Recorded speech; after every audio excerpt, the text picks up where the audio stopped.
की क्लास। ताड़म नमो सिद्धाड़म नमो आईरियाड़म नमो वज्रायाड़म नमो लोये सव्साउड़म। पंच परमेष्ठी भगवंतों की, गणाचार्य भगवान विराग सागर जी महामुनराज की, पट्टाचार्य भगवान गुरुवर विशुद्ध सागर जी महामुनराज की,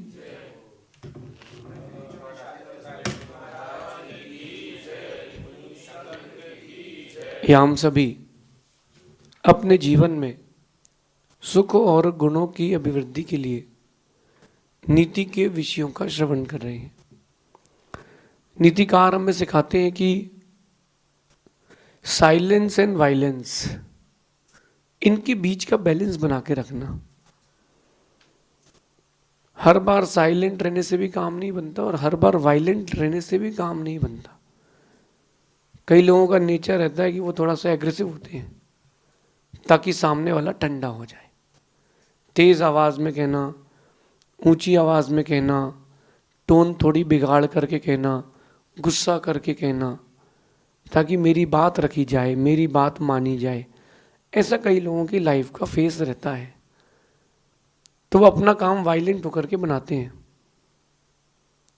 बच्चे को मनाना हो, पत्नी को मनाना हो, माँ को मनाना हो, व्यापारी से कोई बात करना हो, थोड़ा तेज होकर के, उग्र होकर बोलते हैं।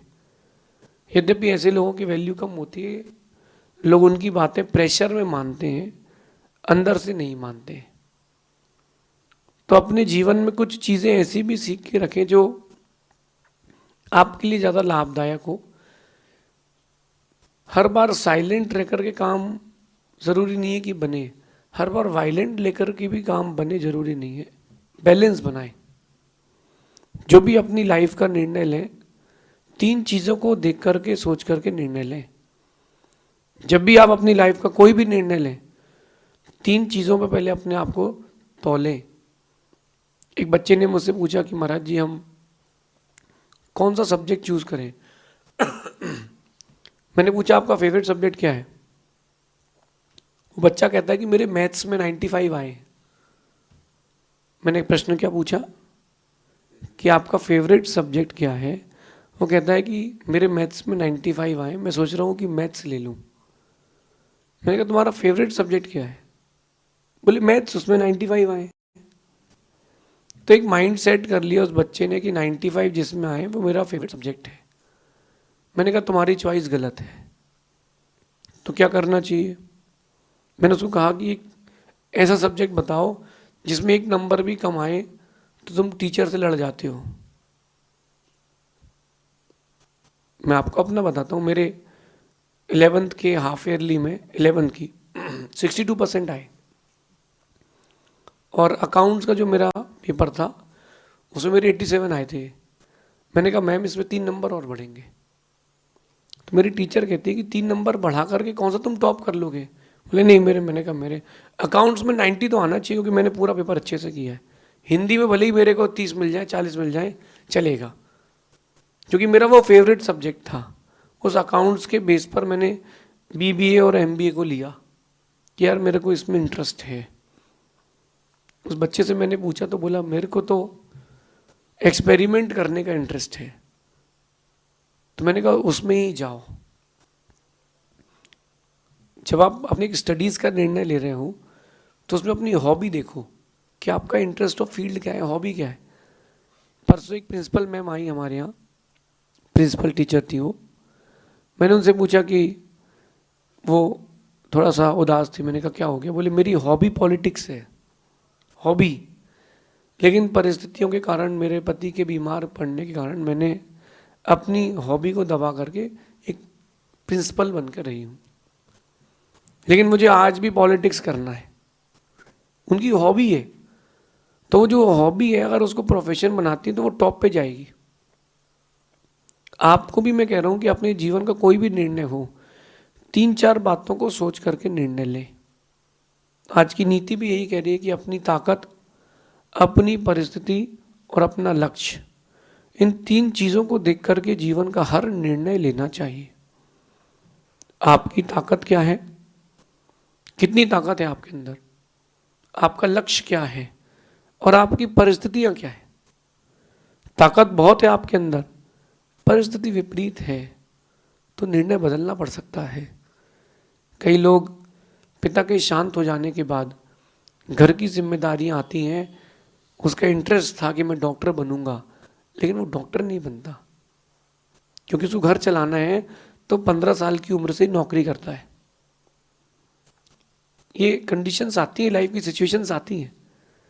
तो ये 3 चीज़ों को देखना कि आपकी ताकत कितनी है, आपकी ताकत क्या है, आपकी परिस्थितियां क्या है, सिचुएशंस क्या है करंट की, और तीसरी बात आपका लक्ष्य क्या है। अगर बेटे को बहुत अच्छा पढ़ने की इच्छा है और पैसा नहीं है, पिता लोन लेकर के पढ़ने भेज देता है, वहाँ पढ़ाई नहीं हुई, बेटा आत्महत्या कर लेता है। प्रॉब्लम में प्रॉब्लम, प्रॉब्लम में प्रॉब्लम। अपनी परिस्थिति जांच लो, फिर आप आगे पढ़ाई की विचार करो कि मेरे पिताजी 25 लाख रुपए मेरी पढ़ाई के लिए खर्च कर सकते कि नहीं। अगर नहीं कर सकते तो परेशान क्यों हुए अपन, जो पढ़ाई कर सकते हैं वो कर लें। ध्यान रखना कि जो ये ज़िंदगी मिली है कुछ वक्त की है, इसके बाद भी बहुत सारी ज़िंदगी है, उस ज़िंदगी को भी संवारना है और आज की ज़िंदगी को भी संभालना है। तो अपनी ताकत देखें, आपका पोटेंशियल कितना है, आपके अंदर कैलिबर कितना है, आपकी मेंटल और फिजिकल स्ट्रेंथ कितनी है, ये देख करके सोच करके फिर इसके आगे निर्णय लें। कोई भी निर्णय हो, फिर सेकंड स्टेप है आपकी परिस्थितियां क्या है। घर में पिताजी बीमार हैं और आपको दोस्त के यहाँ शादी में जाना है, निर्णय गलत है। घर में पिताजी बीमार हैं और आपको व्यापार के लिए बाहर जाना है, निर्णय बेकार है, गलत है। फर्स्ट जो आपका पहला कर्तव्य है वो पिताजी की सेवा है। परिस्थितियां, तो अपनी परिस्थिति देख करके निर्णय ले, मैं अभी वर्तमान में किस परिस्थिति में हूं,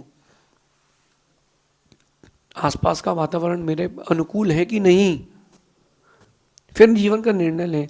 अक्सर लोग जल्दबाजी में निर्णय ले लेते हैं, कई बार भावुकता में भी ले लेते हैं, और अपना लक्ष्य को देख करके निर्णय लें। आपका टारगेट क्या है। वैसे लाइफ में सबके अलग अलग टारगेट्स हैं, लेकिन हर टारगेट ऊपर जाकर एक ही बिंदु पर पहुंचता है, नाम और पैसा। हर किसी के 2 ही लक्ष्य हैं अल्टीमेटली, नाम और पैसा। नाम अच्छा हो और पैसा भरपूर हो। अगर पैसा और नाम भरपूर है तो फिर दुनिया में किसी चीज़ की गरज ही नहीं है। तो आपका लक्ष्य क्या है, डिग्री हासिल करना, ज्ञान हासिल करना, पोस्ट हासिल करना। ऐसे भी देशों के राजा हैं जिनको पैसा नहीं चाहिए, जिनको सिर्फ अपना नाम चाहिए कि हमारा नाम नोट में आए, हमारा नाम, हमारी फ़ोटो स्टाम्प टिकट्स में आए, हमारी फ़ोटो स्टाम्प पेपर में आए, हमारे जितने भी बड़े बड़े चौराहे हों सब मेरे नाम से हों। सबका अपना अपना लक्ष्य रहता है। कई पॉलिटिशियंस ऐसे रहते हैं जिनको पैसा चाहिए, कई ऐसे भी रहते हैं जिनको सिर्फ पब्लिक सेवा, उनको सोशल नेटवर्किंग अच्छी लगती है, वो करते हैं। सबका अपना अपना एक लक्ष्य है। आप स्वयं अपना लक्ष्य खोजें कि आपका लक्ष्य क्या है। अगर आपका लक्ष्य भगवान बनने का है तो थोड़ी और एक्स्ट्रा पुरुषार्थ करना पड़ेगा। तो आपका लक्ष्य क्या है, आपकी परिस्थितियां क्या है, और आपकी internal strength, mental physical strength क्या है, इसको देख करके आप अपने जीवन का हर निर्णय लेना। जल्दबाजी में कोई निर्णय मत लेना।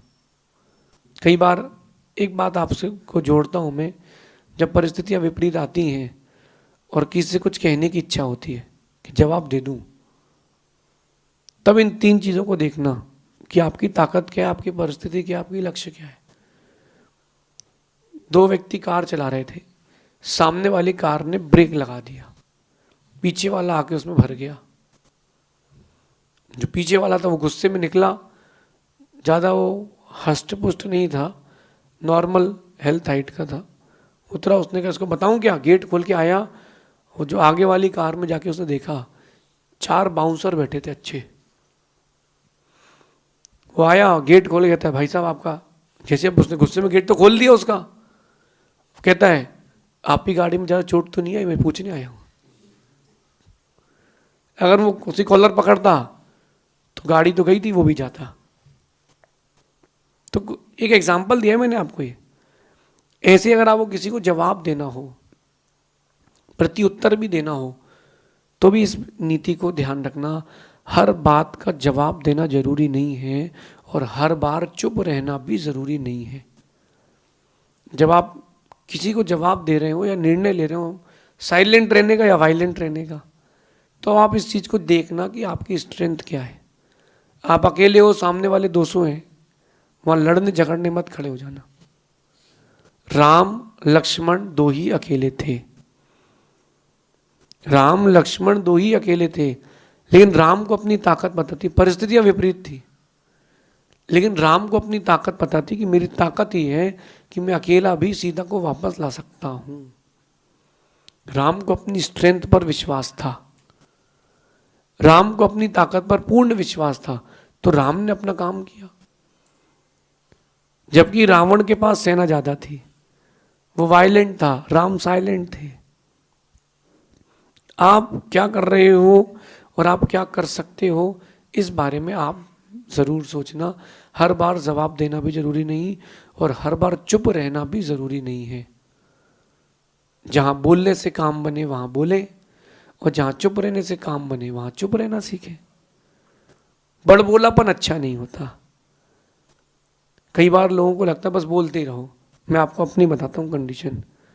मैं दिन भर आप लोगों से इंटरेक्शन भी रखता हूँ, अपना अध्ययन भी करता हूँ, प्रवचन भी देता हूँ, सत्संग भी कर लेता हूँ, सब कुछ कर लेता हूँ। जब मेरे रिलैक्स होने का टाइम आता है रात्रि का, तब लोग आते हैं रात को जब सेवा करने, तो वो अपनी पूरी दिन भर की भड़ास निकालने का प्रयास करते हैं और मैं उनको घनघोर एक दो रायनामा कर देता हूँ। महाराज जी वो कुछ काम है, तो मैं टाल देता हूँ कि कल बात करते हैं, क्योंकि मैं वैसे ही एक्सेसिव लोड में हूँ। तुम्हारा और लोड लूंगा तो मेरी मशीन ही बैठ जाएगी। तो उस समय मैं चुप रह जाता हूँ, टाल देता हूँ। तो जहाँ बोलना जरूरी हो अपन इस कंडीशन को समझें। अभी मैं आपको शिक्षा दे रहा हूँ और अभी अगर आप बोलने लगोगे तो काम बिगड़ जाएगा। हाँ, शाम को अपन मिलेंगे नीचे प्रश्नोत्तर के मंच पे, भरपूर बातें करना। तो ये चीज़ें प्रेजेंस ऑफ माइंड से आती है। आप अपना प्रेजेंस ऑफ माइंड भी बनाना सीखें कि आपका प्रेजेंस ऑफ माइंड क्या कह रहा है। परिस्थितियों को भांपना आपको आता है कि नहीं। एक पुरानी बात हो गई, 15-17 साल पुरानी। स्कूल में कैमरेज नहीं होते थे क्लासरूम में। जब एक बच्चे की पर्ची पकड़ गई, टीचर ने कहा पर्ची है, बोले है ही नहीं, बोले है कहाँ है, खा गया वो। कागज था, कम से कम 5-7 कागज थे, पूरे खा गया एक साथ। अब टीचर बोले तुमने खा लिया, बोले कहाँ खाया, सबूत बताओ। फ्लाइंग स्क्वाड तुमको जिसको लाना ले आओ, क्योंकि नीचे से पर्चा नहीं निकलेगा, नीचे से तो मल निकलेगा। उसने प्रेजेंस ऑफ माइंड से काम कर लिया। जब परिस्थितियां विपरीत आए, आपका प्रेजेंस ऑफ माइंड क्या कह रहा है, वहां से काम बनता है। आप ट्रेन में जाते हो, आपकी सीट खाली है, जगह है, कोई बोलता भैया बैठ जाए, तो आप क्या कहते हो, साथ वाला आ रहा है। उसको भी पता है कि झूठ बोल रहे हैं, साथ वाला आ रहा है, आप तो यही कहते हो कि साथ वाला आ, उसको पता है कि नहीं है। प्रेजेंस ऑफ माइंड लगाओ। क्या लगाओ, प्रेजेंस ऑफ माइंड लगाओ।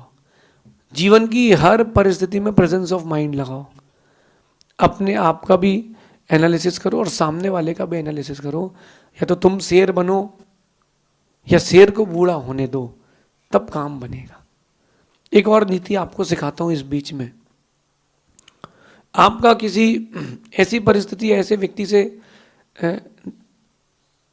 इंटरेक्शन हो गया है जो आपसे पावरफुल है। भाई आपसे कोई नीचे है, कम पावरफुल है, यू कैन विन। लेकिन कोई आपसे ज़्यादा पावरफुल है, उसका लेवल ये है और आपका लेवल ये है, दिख रहे ना, उसका लेवल ये और आपका लेवल ये है। तो यहाँ तक लेवल तक जाने में आपको बहुत समय लगेगा। तो क्या करो, उसके लेवल तक पहुंचने के लिए क्या करना पड़ेगा, आपको अपने आप को इस लेवल पे प्रेजेंट करना पड़ेगा। खुद को नीचे के लेवल पे प्रेजेंट करो, तो जब भी आएगा आपसे लड़ने तो आपके लेवल पे लड़ने आएगा। इंडिया का केनिया से मैच हो, जिम्बाब्वे से मैच हो, बांग्लादेश से मैच हो, एकदम लीनियंट खेलती है। और वहीं ऑस्ट्रेलिया से मैच हो तो थोड़ा हार्ड वर्क करती है, क्योंकि पता है कि कीनिया की प्रेजेंटेशन यहाँ है। तो जब वो प्रेजेंटेशन वो यहाँ देने आएगा, आप जिस पोजीशन में थे उससे नीचे आके खुद को प्रेजेंट करो कि मेरे में ज़्यादा बुद्धि नहीं है। वो तुमसे यहाँ लड़ने आएगा, जब अपनी स्ट्रेंथ कम करेगा तो अपनी स्ट्रेंथ वापस बढ़ा के अटैक करना, तुम जीत जाओगे। ये प्रेजेंस ऑफ माइंड है, ये प्रेजेंस ऑफ माइंड है। अगर आपकी स्ट्रेंथ कम है, दिमाग से काम करना। मैं कहता हूँ कि अगर तुम्हारे पास पैसा नहीं है कोई बात नहीं, अच्छे व्यवहार से लोगों का दिल जीतना। पैसा नहीं है कोई बात नहीं, अच्छे व्यवहार से लोगों का दिल जीत सकते हो। ये प्रेजेंस ऑफ माइंड। एक व्यक्ति ट्रेन में गया, मैं भी उसके साथ में था, उसने अपने बैग से ब्लैक कोट निकाला, ब्लैक वाला कोट निकाला, टीसी ऐसा दिखना चाहिए उसको। हाँ टिकट, हाँ टिकट, हाँ टिकट, हाँ टिकट। वो 3 बोगियों में घूमा, हाँ टिकट, हाँ लौट के आता हूँ, टिकट दिखाओ, अपनी टिकट दिखाओ, हाँ टिकट दिखाओ। 3 बोगी में गया वो, जब तक लौट के आया 4-6 सीट खाली हो गई। उसने कहा भाई सो जाओ, वो अपने परिवार के साथ सो गया। 3 बजे एक व्यक्ति आया, उठो, बोले हाँ, तो 5 के 3 हो गए, 3 सीट तो मिल गई उसको, वेटिंग थी ना उसके पास। तो ये प्रेजेंस ऑफ माइंड तो हाँ टिकट। तो जो घबरा गया वो भाग गया, जो घबरा गया वो मैदान से बाहर हो गया। तो जहाँ जिस परिस्थिति में आपको प्रेजेंटेशन जैसा देना है वैसा दे, लेकिन अपनी परिस्थिति, अपनी ताकत, अपना लक्ष्य, अपना पुण्य, इसको देख करके काम करें। रावण को पता था कि उसका पुण्य क्षीण हो गया है, रावण को पता था उसका पुण्य क्षीण हो गया है। उसने अपने पुण्य पर विचार नहीं किया, अपने लक्ष्य पर विचार नहीं किया, हार गया। हारा तो ठीक, बदनामी और हो गई। व्यक्ति पैसे से चला जाए चलता है, लेकिन बदनामी हो जाए तो नहीं चलता। तो ये बात मैं आपसे जो कह रहा हूँ कि हर बार कहना ज़रूरी नहीं है, कई बार सहना भी चाहिए। हर बार सहना ज़रूरी नहीं है, कई बार कहना भी चाहिए। अगर आप दब के चलोगे तो दुनिया दबा के ही चलेगी, लेकिन जिनसे दबना है उनसे ज़रूर दबना। माता पिता से दबना है, ज़रूर दबना।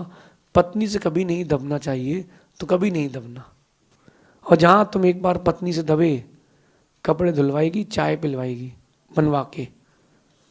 सिस्टम फिक्स है, सिस्टम फिक्स है।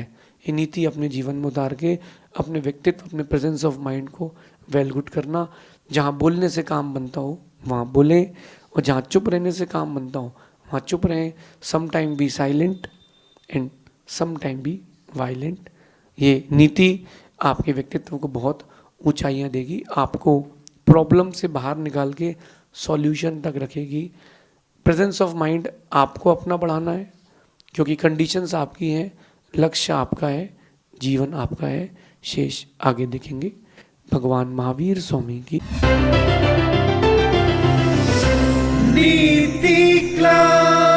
नीति क्लास।